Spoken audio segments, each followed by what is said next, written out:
AB star news देख रहे हैं आप और आपका राज्य आपकी खबरें लेकर हाजिर हूं मैं आपके साथ सोहन सिंह। हरियाणा के मुख्यमंत्री मनोहर लाल का निराला अंदाज सामने आया है। मुख्यमंत्री मनोहर लाल ट्रेन से सफर करते नजर आए। आपको बता दें कि इससे पहले भी मुख्यमंत्री मनोहर लाल का निराला अंदाज सामने आया था जब वो अचानक से चाय की दुकान पर पहुंच गए थे। अब एक बार फिर से मुख्यमंत्री मनोहर लाल का निराला अंदाज सामने आया है। उन्होंने चंडीगढ़ से जनशताब्दी एक्सप्रेस से पानीपत तक का सफर किया। जिला प्रशासन ने सीएम मनोहर लाल का बुके भेंट करके स्वागत किया। इसके अलावा पानीपत रेलवे स्टेशन पर बीजेपी जिलाध्यक्ष दुष्यंत भट्ट ने उनका जोरदार स्वागत किया, जिसके बाद सीएम मनोहर लाल पानीपत से रोहतक के लिए रवाना हो गए।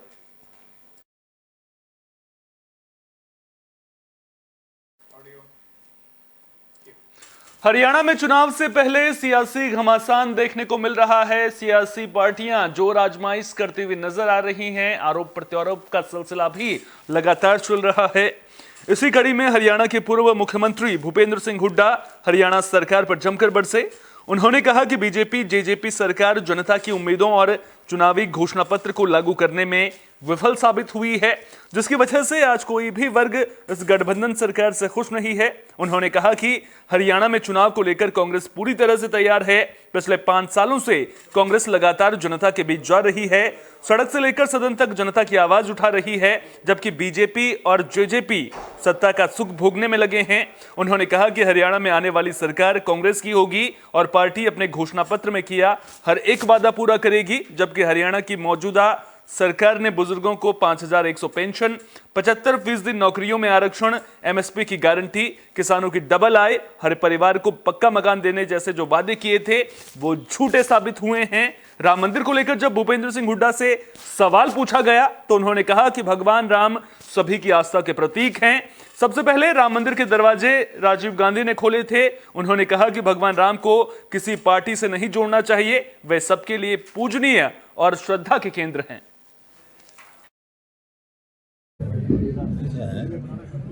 कांग्रेस खुद में सक्षम है करने के लिए, और जो इंडिया अलायंस की बात है वो पैरामीटर डिसाइड होगा, कोई क्राइटेरिया डिसाइड होगा, उसके बाद ही होगा। जहाँ तक हरियाणा का सवाल है, आम आदमी पार्टी का कोई एग्जिस्टेंस नहीं है, ज़्यादा नहीं है। पिछली बार लोकसभा का चुनाव उन्होंने लड़े, 3 सीट लड़े थे, तीनों को मिला के, और जेजेपी के अलायंस के साथ लड़े थे, तीनों को मिला के 50,000 वोट बाई इलेक्शन में 3,000 वोट आए। उसके मतलब गणतंत्र दिवस समारोह को लेकर देश भर में तैयारियां की जा रही हैं। इसी कड़ी में पलवल में भी सांस्कृतिक कार्यक्रमों की रिहर्सल की गई। नेताजी सुभाष चंद्र बोस स्टेडियम में आयोजित गणतंत्र दिवस रिहर्सल में हरियाणा सरकार में राज्य मंत्री संदीप सिंह मौजूद रहे। बता दें कि गणतंत्र दिवस के दिन स्कूली बच्चों की देशभक्ति से ओतप्रोत सांस्कृतिक प्रस्तुतियां और विभागों की योजनाओं से जुड़ी झांकियां आकर्षण का केंद्र रहेंगी। गणतंत्र दिवस के सफल आयोजन को लेकर नगराधीश द्विजा ने सांस्कृतिक कार्यक्रमों की तैयारियों का जायजा लिया। इस दौरान स्कूली बच्चों ने हरियाणवी संस्कृति और देशभक्ति से ओतप्रोत कार्यक्रम प्रस्तुत किए। नगराधीश ने अधिकारियों से समारोह में निकाली जाने वाली झांकियों के आवागमन के बारे में भी विस्तार से जानकारी ली। कार्यक्रम स्थल पर सुरक्षा की दृष्टि से सभी जरूरी प्रबंध सुनिश्चित करने के निर्देश भी दिए गए हैं। आज 26 जनवरी की तैयारी के लिए रिहर्सल की गई है। 23 जनवरी है आज, और इसमें हमारे मार्च पास्ट से लेकर सांस्कृतिक कार्यक्रम किए जाते हैं, झांकियाँ भी निकाली जाती हैं। इसमें टोटल हमारे जो मार्च पास्ट में 9 टीमें हिस्सा ले रही हैं, 9 टुकड़ियाँ हैं कुल, और हमारे इसमें सांस्कृतिक प्रोग्राम में 5 टीमें भाग ले रही हैं। और इसमें हमारे जो झांकियाँ हैं वो भी हमारी 10 के करीब हैं। बताइए कि यहाँ सुभाष स्टेडियम पलवल में हर बार की भांति इस बार भी 26 जनवरी को गणतंत्र दिवस मनाया जाएगा, और जैसा कि हम हर बार तैयारियां करते हैं उसी तरह से इस बार भी हमने परेड का आयोजन इधर किया हुआ है। हमारे सांस्कृतिक कार्यक्रम रहेंगे, हमारे 5 सांस्कृतिक कार्यक्रम हैं और 8 से 9 झांकियों का प्रदर्शन किया जाएगा। कार्यक्रम में चीफ गेस्ट कौन होंगे? हमारे माननीय मंत्री जी सरदार संदीप सिंह जी चीफ गेस्ट रहेंगे इस प्रोग्राम। सारी तैयारियां पूरी हो चुकी हैं? जी बिल्कुल, सारी तैयारियां पूरी हो चुकी हैं। कल हमारा फाइनल रिहर्सल रहेगा एंड उसके बाद हम 26 जनवरी। तो गणतंत्र दिवस को लेकर तैयारियां जोरों पर नजर आ रही हैं। टीकमगढ़ में भी गणतंत्र दिवस को लेकर परेड की रिहर्सल की गई है। मुख्य समारोह की तैयारियों को लेकर पुलिस लाइन ग्राउंड में परेड की फाइनल रिहर्सल की गई। इस दौरान अपर कलेक्टर पीएस चौहान ने राष्ट्रीय ध्वज फहराकर एएसपी सीताराम के साथ परेड का निरीक्षण किया। फुल ड्रेस परेड रिहर्सल के दौरान जवानों ने मुख्य अतिथि को सलामी दी। इसके अलावा विभिन्न स्कूलों के बच्चों ने सांस्कृतिक कार्यक्रमों की प्रस्तुति दी।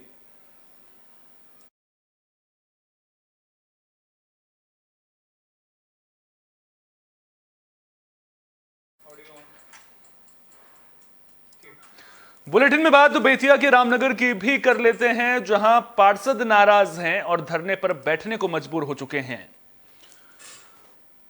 तो नगर परिषद में आम बैठक न होने से पार्षद नाराज हैं। नाराज पार्षद नगर परिषद परिसर में ही अनिश्चितकालीन धरने पर बैठ गए हैं और जमकर आतिशबाजी नारेबाजी करते हुए नजर आ रहे हैं।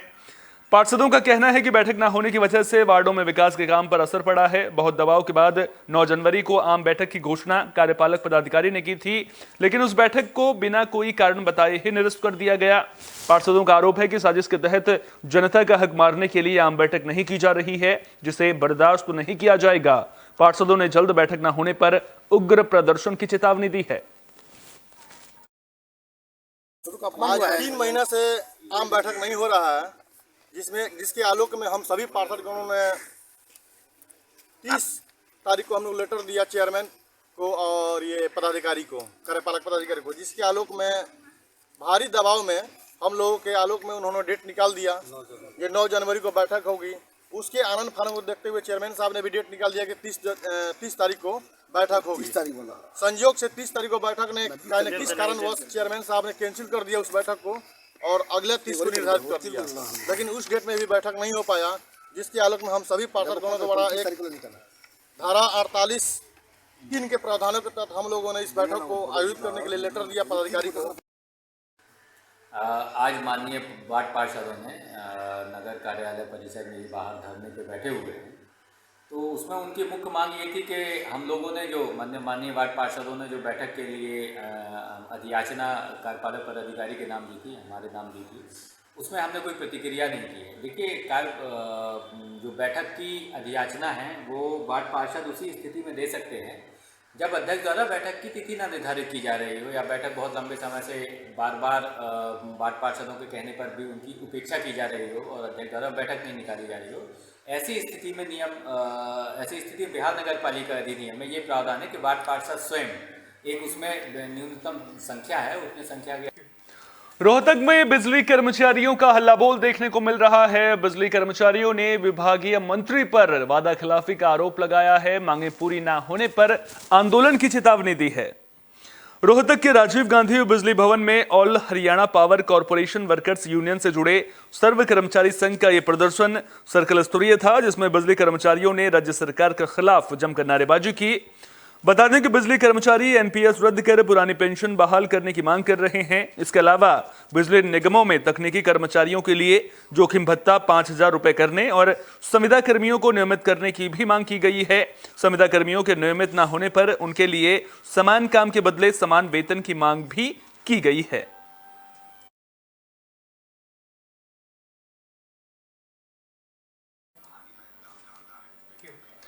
यमुनानगर में एंटी नारकोटिक्स सेल का बड़ा एक्शन देखने को मिला है। करीब 8 लाख कीमत की नशीली दवाइयां और कैप्सूल बरामद किए गए हैं। 1.5 लाख से ज्यादा प्रतिबंधित नशीली गोलियां और कैप्सूल के साथ एक युवक को गिरफ्तार किया गया है। युवक की गिरफ्तारी बैंक कॉलोनी के मोतीबाग से की गई है। पूछताछ में आरोपी के 2 साथियों का भी खुलासा हुआ है। पुलिस ने मामला दर्ज करने के बाद आरोपी को कोर्ट में पेश कर 2 दिन के रिमांड पर ले लिया है। पुलिस ने आरोपी के साथियों की भी जल्द गिरफ्तारी की बात कही है। पुलिस को सूचना मिली थी कि 3 व्यक्ति हिमांशु उर्फ अंकुश और साहिल और प्रशांत ये नशीली गोलियों की बिक्री कर रहे हैं और बैंक कॉलोनी में इन्होंने कमरा लिया हुआ है जहां से ये नशीली गोलियां बेच रहे हैं। और इस सूचना पर पुलिस वहां पे पहुंची और वहां मौके पे एक ही व्यक्ति मिला है, हिमांशु उर्फ अंकुश, और उसको हिरासत में लिया गया और उससे हमें 1.5 लाख के करीब गोलियां अल्प्राजोलैम और ट्रामाडोल प्राप्त की गई और इस बारे में आगे भी अनुसंधान जारी है। जांजगीर चांपा में अतिक्रमण के खिलाफ एक्शन देखने को मिला है। जब नोटिस दिए जाने के बाद भी अतिक्रमण नहीं हटाया गया तो प्रशासन की टीम मौके पर पहुंची और बुलडोजर की मदद से अतिक्रमण को हटाया गया। मामला बलौदा के नोनी बाबू तालाब के पास का है, जहां शराब दुकान के पास तालाब किनारे अवैध दुकानें खुली हुई थी। करीब 1 महीने पहले नगर पंचायत ने सभी दुकानदारों को अतिक्रमण हटाने के लिए नोटिस भी दिया था, लेकिन कई दुकानदारों ने नोटिस को नजरअंदाज कर दिया, जिन्हें 1 हफ्ते पहले दोबारा नोटिस जारी किया गया था। इसके बावजूद जब दुकानदारों ने अतिक्रमण नहीं हटाया तो नगर पंचायत बलौदा ने बुलडोजर से दुकानों को तोड़ दिया।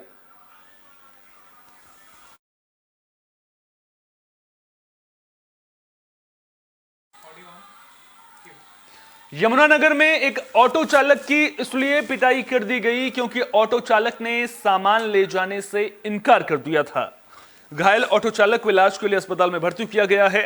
घायल ऑटो चालक तजिंदर ने बताया कि वो रोजाना की तरह ऑटो लेकर निकला था, तभी कमानी चौक के पास पीछे से आ रही कार चालक ने हॉर्न दिया, जिस पर उसने कार को साइड दे दी, लेकिन कार चालक ने ऑटो के आगे कार रोकी और ऑटो चालक को सामान लेकर जाने को कहा, जिस पर ऑटो चालक ने कहा कि उसके पास पहले से ही बुकिंग है और वो सामान लेकर नहीं जा सकता। कार सवार युवकों को ऑटो चालक का मना करना नागवार गुजरा और कार सवार युवकों ने ऑटो चालक के साथ मारपीट शुरू कर दी, जिसमें ऑटो चालक की दोनों टांगों में गंभीर चोट आई है। मामले की जानकारी मिलने पर पहुंची पुलिस ने ऑटो चालक को अस्पताल में भर्ती करा दिया है। साथ ही मामला दर्ज कर कार सवार युवकों की तलाश शुरू कर दी है। ऑटो चालक के परिवार वालों ने मारपीट करने वालों की जल्द गिरफ्तारी की मांग की है। शक तो कोई नहीं, हमारे को तो कोई है नहीं, हम तो खुद बाहर थे, लुधियाना से आए, हमारे को तो फ़ोन किया कि ऐसे ऐसे बच्चे को आपको राड और डंडों से मारा है, तो इसलिए हम तो उसी टाइम भागे आए और किसी ने हमारे को आके यही बताया, लड़के ने यही बताया और हमारी बहू ने भी बताया, रोते हुए बताया बेचारी ने, भाई ऐसे ऐसे हम इसको तजिंदर को किसी ने आकर के अनजान बंदे ने आकर के मारा। और फिर उसके बाद में जब आके पता किया तो पूरा बेचारा खून ही खून हुआ पड़ा था, पूरे खून से लथपथ हुआ पड़ा था। क्या बात हुई आपके साथ? मैम, मैं अपने घर से काम के लिए निकला, वहाँ से स्विफ्ट डिजायर मेरे पीछे लगी हुई थी जो काफ़ी देर से हॉर्न मार रही थी। मैंने उन्हें साइड दी और तभी वो मेरे गाड़ी के आगे आगे रुक गए। उन्होंने मुझसे पूछा कि क्या भैया आप हमारा सामान लेके जाएंगे, तो मैंने मना कर दिया क्योंकि मेरे पास ऑलरेडी बुकिंग थी। तब उन्होंने, उनमें से एक लड़के ने मुझे ज़बरदस्ती बाहर निकाला गाड़ी से और एक ने मेरे पीछे पाँव में रोड मार दी, जिससे मैं वहीं गिर गया। फिर 2-3 लड़के मेरे पे रोड मारते रहे और एक लड़का मुझे लातों गुस्सों से मारता रहा। मैं उनसे चंडीगढ़ में South Asian savate French boxing championship का आयोजन किया गया था, जिसमें भारतीय खिलाड़ियों ने शानदार प्रदर्शन किया। भारतीय खिलाड़ियों ने 19 पदक जीते, जिसमें 9 गोल्ड, 5 सिल्वर और 5 ब्रॉन्ज मेडल शामिल हैं। इसके अलावा इंडियन टीम के कोच राहुल श्रीवास्तव को बेस्ट कोच अवार्ड दिया गया। जब खिलाड़ी पटना एयरपोर्ट पर पहुंचे तो उनके स्वागत के लिए राज्य स्वाट संघ के खिलाड़ी और पदाधिकारी के साथ बड़ी संख्या में लोग मौजूद थे। पटना एयरपोर्ट पहुंचने पर सभी खिलाड़ियों का जोरदार स्वागत किया गया। पटना से Muzaffarpur Ross world martial arts club तक रोड शो किया गया। रोड शो के दौरान जगह जगह पर भारतीय टीम का स्वागत किया गया। आज जो है पटना एयरपोर्ट पर फ्रेंच बॉक्सिंग टीम की जीत कर आई है साउथ एशियन चैंपियनशिप, जिस टीम का भव्य स्वागत किया गया।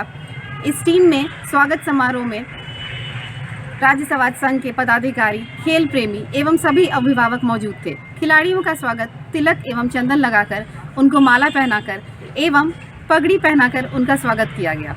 साथ ही team coach shihan engineer Rahul Shrivastava ji को बुके देकर शिल्पी मैम द्वारा उनका स्वागत किया गया।